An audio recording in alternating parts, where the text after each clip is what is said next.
Hi, I'm Kelly McAllister and I'm with the Gluten-Free Bistro, and I'm here to introduce to you our gluten-free dough ball that will be available in the prepared food sections of Whole Foods and Alfalfa's Market in Boulder.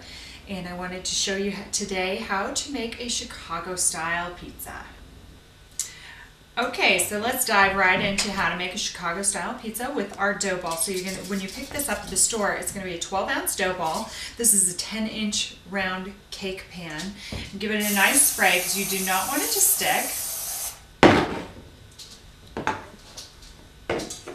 And then just take your dough ball, place it in the center, and just start working the dough in an outward motion. And you know, as you need to, as it gets sticky to your hands, you're going to want to use a little bit more olive oil. So you're just going to keep on pushing out from the center because you want to make sure that you have plenty of dough to come up on the edges nice and like a pie, like a Chicago style pie. And so just keep on working the dough out a little bit. This is without putting the edges up. So this is what the product should look like once you press it out, and as you can tell, I pushed it up along the edges.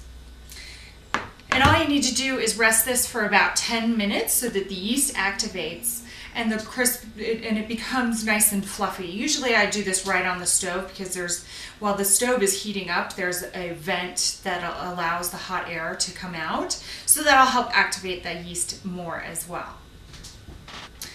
So once you've let it rise for 10 minutes, you're going to want to put it into a 400-degree oven that has been preheated and leave it in there for 10 minutes so that you can do a par bake. It's very important to par bake the product in order to get a great Chicago-style pizza. So this is what the pizza crust looks like when it has risen for 10 minutes and then par baked for 10 minutes in the oven. And you can see how deliciously whole grain this looks.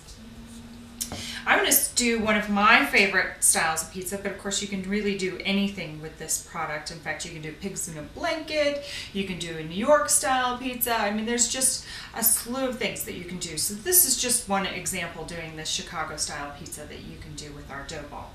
So I'm going to just do some great pizza sauce. I love the Muir Glen organic pizza sauce. This is some hot Italian sausage that I picked up at the local market.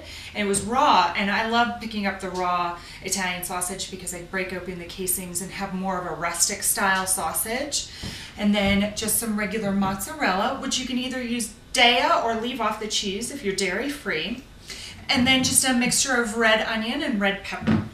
So here we go, and we're going to pop this in the oven at 400 degrees for about 20 minutes until it's nice and bubbling. So this is what your delicious Chicago style pizza will look like. And it will shrink a little bit on the edges, so just know that when you're baking it. So it just cuts just like a old school Chicago style pizza, you know, and for your kids who have always been on a gluten-free diet and never have experienced a Chicago style pizza, they're just going to love this. It's just a delicious pie of a pizza. And then you can just pick up the slice and look at how firm that is. It should be nice and crisp on the bottom and crisp around the edges, but the dough will remain chewy and bready on the inside as well. And you're never going to miss wheat. You're just going to love it.